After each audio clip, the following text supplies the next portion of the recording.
کیا آپ جانتے ہیں کہ پاکستان کا پہلا قومی پرچم کس نے تیار کیا تھا؟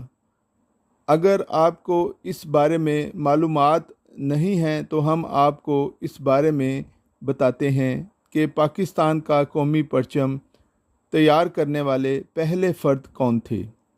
ناظرین، یہ تھے ماسٹر افضال حسین، جو 1907 میں بلند شہر اتر پردیش میں پیدا ہوئے تھے۔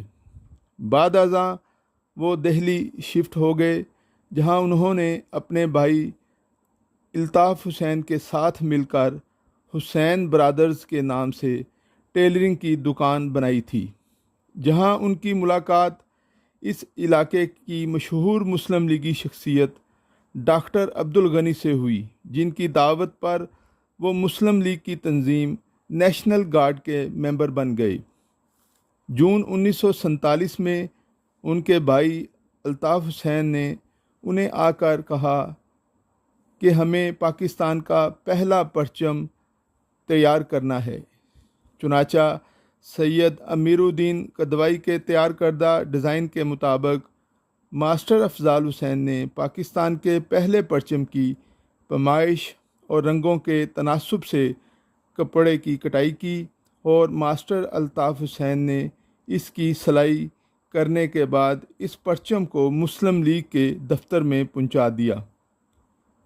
اتفاق سے اسی وقت ایک انگریز فوٹوگرافر نے ان کی تصویر کھینچ لی، جو بعد میں لائف میگزین میں بھی شائع ہوئی تھی۔ ماسٹر افضال حسین اور الطاف حسین کو اس پرچم کی سلائی کا معاوضہ بھی ملا تھا، مگر وہ انہوں نے مسلم لیگ کے فنڈ میں دے دیا تھا۔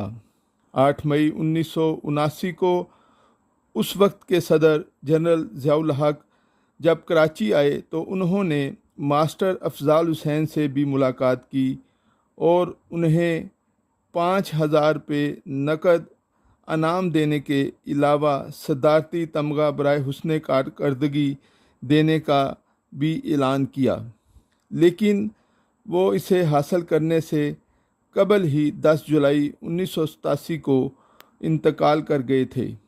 انہیں کراچی میں نیو کراچی کے قبرستان میں سپرد خاک کیا گیا۔